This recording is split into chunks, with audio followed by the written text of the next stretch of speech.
Guess who's back? I know I haven't made a video in so long. I was a little bit nervous, to be honest, because I have a much smaller kitchen than this condo and I wasn't sure how it would receive on camera. I'm filming today, totally unplanned. This isn't a how-to video. This is we'll call it like a cooking vlog. I feel like sometimes in life when you come up with a recipe, or find a recipe or come across a recipe, sometimes you have to take that risk and see if it's gonna work. So today, I'm going Greek, I guess. I don't know if it's a traditional Greek Spanakopita or if it's a standard recipe. I did some Googling. This one was simple to follow. And I'm gonna try my best to kind of compose this dish to the best of my ability. There might be some problems along the way, but that's all part of the learning process today, and I can't wait to see what filming is like in this kitchen and if I'm gonna continue doing videos in here. However, so let's start. So pardon my glances. I'm gonna be looking on my phone to see the recipe. This particular recipe it's gonna, I can't pronounce this word to save my life. The Mediterranean. The correct way to pronounce this word is Mediterranean. The word again is Mediterranean. And dish.com. I liked that recipe, it was easy to follow. I'm just gonna skip their little vloggy story and just get straight to the recipe. So for the recipe filling, it's gonna be frozen, it's still thawing, I'll work on that. A well-drained spinach, 2 bunches of fat leaf parsley. I have 1 bunch in a bit, so hopefully that's enough. 1 large yellow onion, 2 garlic cloves, and it says 2 tablespoons of private reserve extra virgin olive oil. We're just gonna use, I saw a chef use this on their Instagram and they kept referring to this olive oil and it apparently won some gold awards, so we're gonna pretend that's the equivalent of the private reserve in this recipe. 4 eggs, which we'll figure that part out, probably have to be beaten in. Quality feta cheese, about a block, might have to dice that. Dill wheat, I have some in the pantry. And then freshly ground black pepper. And then the crust is phyllo pastry, which is currently thawed in the fridge, and then olive oil. So to get this recipe started, it says to preheat the oven to 325 degrees. So let's do that right now. 325. Lovely. So they want you to make sure the spinach is very well drained and squeeze out any excess liquid by hand. Okay, so this is almost there. So I'm thinking in terms of strategy, just gonna put that there, hopefully it won't cause something weird. I have a colander here. I did bring out a strainer. I don't know if I need it anymore because I have the colander here, so I might put that back. And let's maybe start with thawing out the spinach here.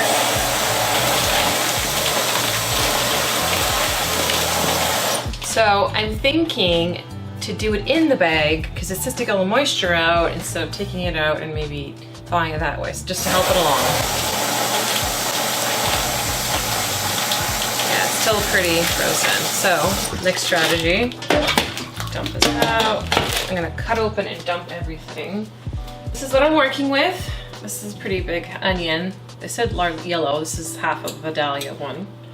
I have some garlic cloves here I'm gonna chop up and probably dump everything into this bowl just so it's easier in less dishes, perhaps, and then I'll see what else I have to chop before this stuff continues to thaw. I'll be right back with you. Update.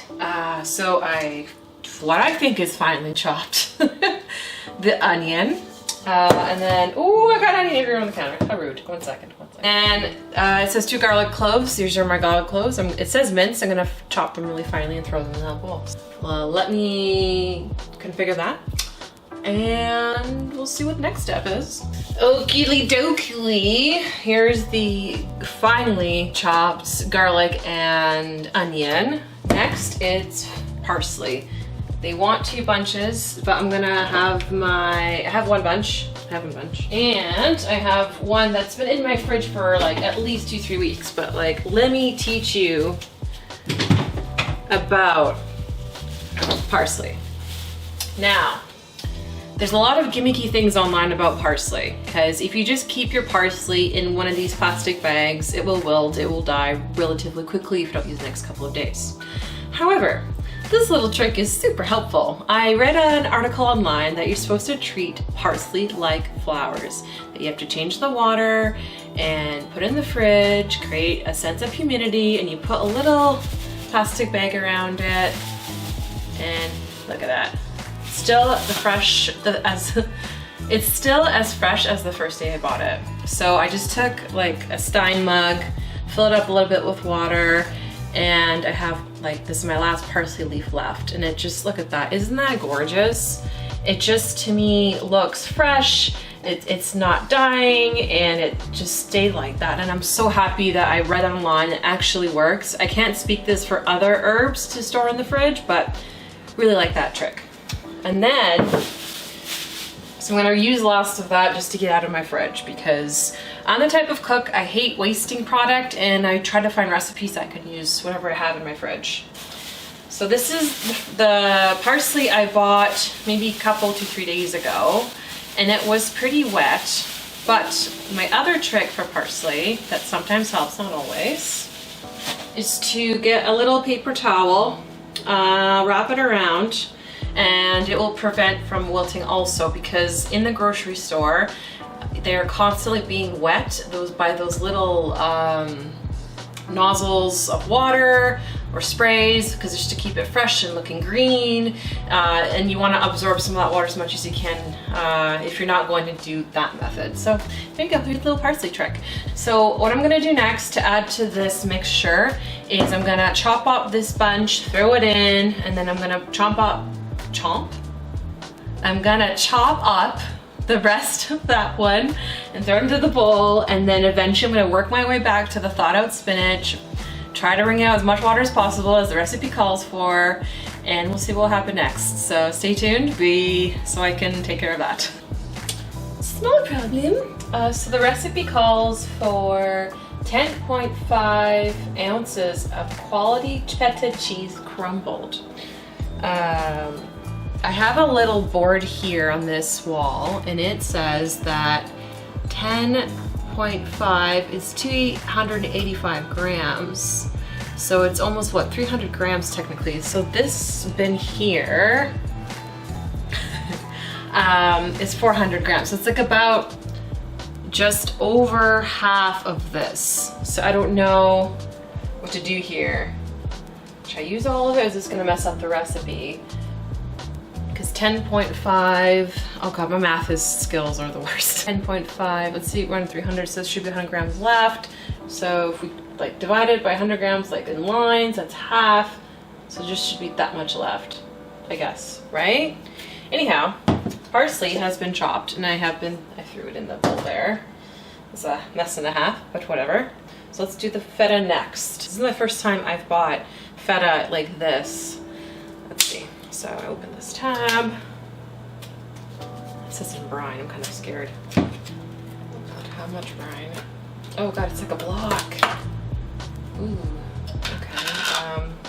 It's quite briny. So this would be half. If we do quarters, like that. So like a wedge should be left, right?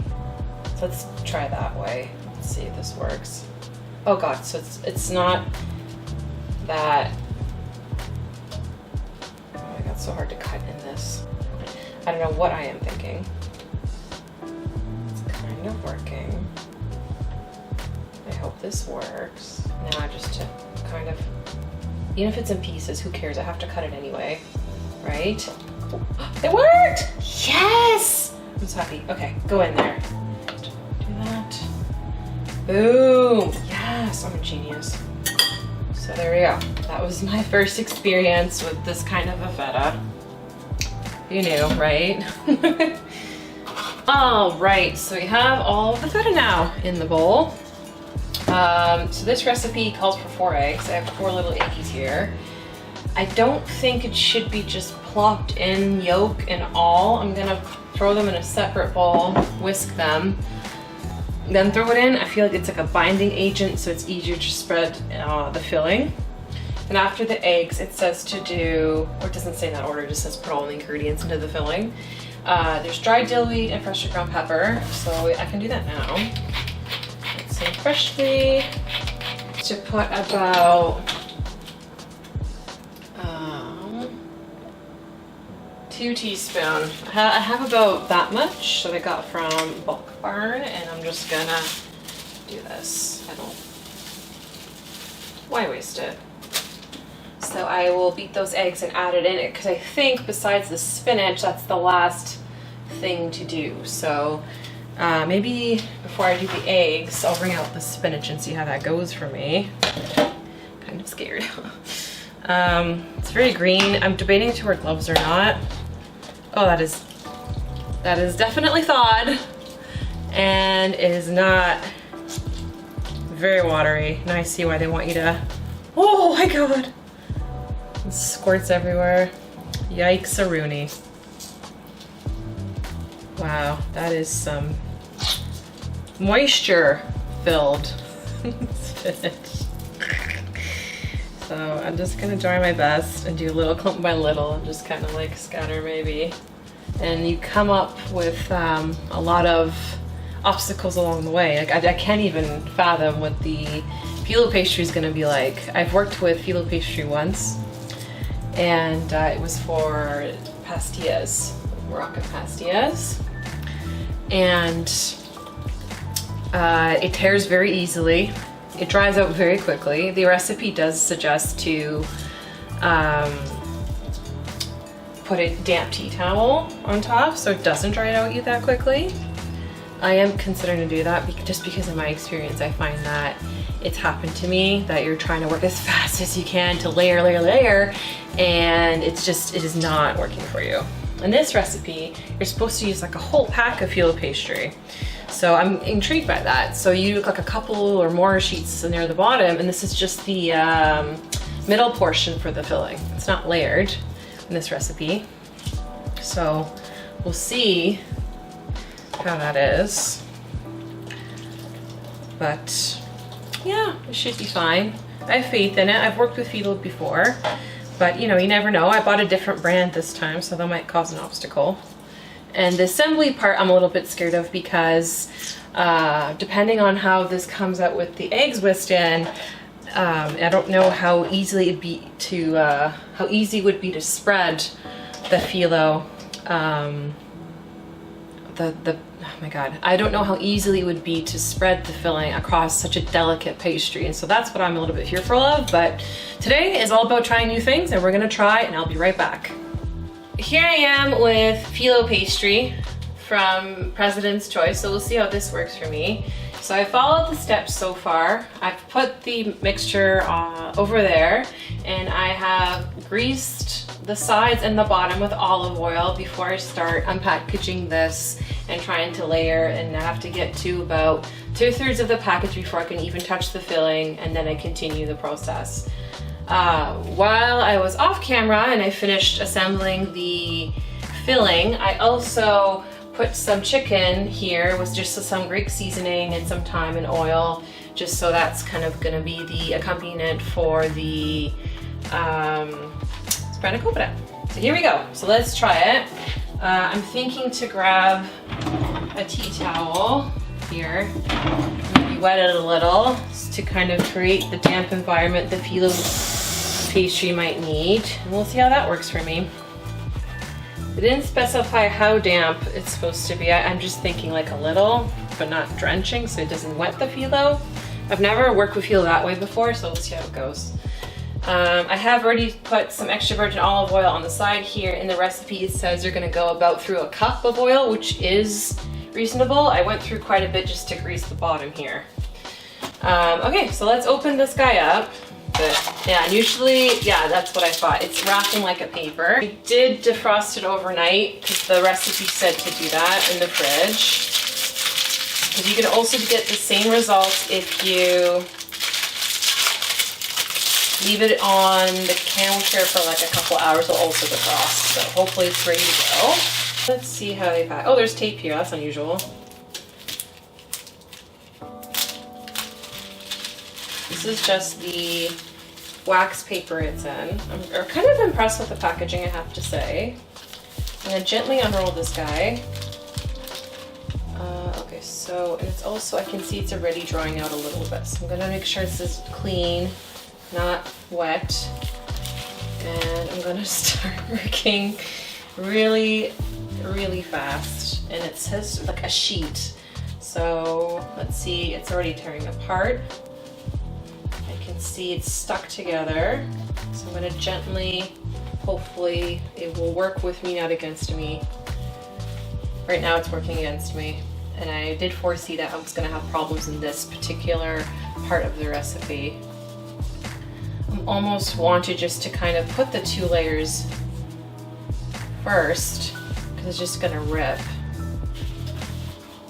And it's very, oh, maybe I can just work with what I have. So we're gonna lay that guy down, so I'm gonna apply oil, and I'm just going to just rip it, because in the end result, you're not gonna really see the phyllo. So I'm gonna just kind of gently do this. I hope that's the last of that sheet on top that kind of made it rip. I'm gonna quickly work with it. Paint like a painter. So as I suspected, the first layer was a disaster, but the second layer was totally fine and actually fits this pan perfectly. So I am deliberately brushing oil just like the instructions said. I don't know what 2/3 means, because I know that this part kind of folds over near the end after the filling. So I think I at least need 2 sheets to cover up the filling.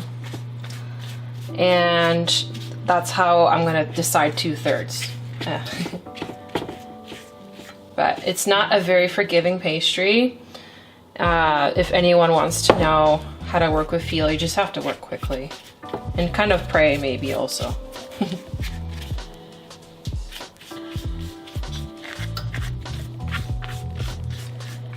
I feel like it's gonna be a very flat Spanakopita, but we will find out.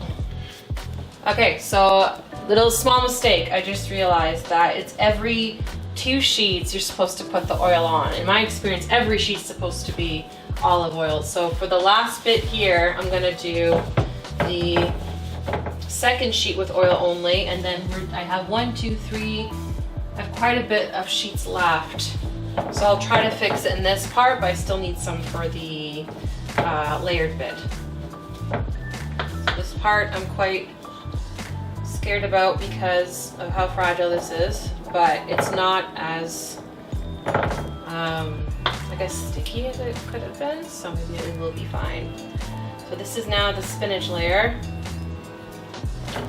that I'm laying down carefully, because it said after 2/3 of the package are done, you're supposed to do this part and still have enough to layer on top. So we'll see how this goes. So I feel like at this point it has a pretty solid base and it shouldn't tear through as I gently kind of pat down the filling. That's the hope anyway. So this is our final, well, mine, byproduct of our Spanakopita. So we've got crispy edges all around here, and the top is crispy also. I am a little concerned because there's a little bit of liquid on the bottom, but I think it's just the oil and whatever residual moisture is left from the filling. And then we have our chicken here, which has been fully cooked. And it's gonna accompany our Spanakopita. So I'm gonna put together a plate for those final shots. But so far, so good. This is the final byproduct. So we have our chicken on the plate here, and we have our Spanakopita. It looks like it worked out in terms of the layer. We have a beautiful middle section here, and we have really nice crispy edges here, and this is a really nice corner piece, golden, all cooked through, it looks like it. And yeah, I'm pretty happy with it. So we'll find out how it tastes. If I take a bite, maybe. Wait. So I'm gonna taste maybe the filling first.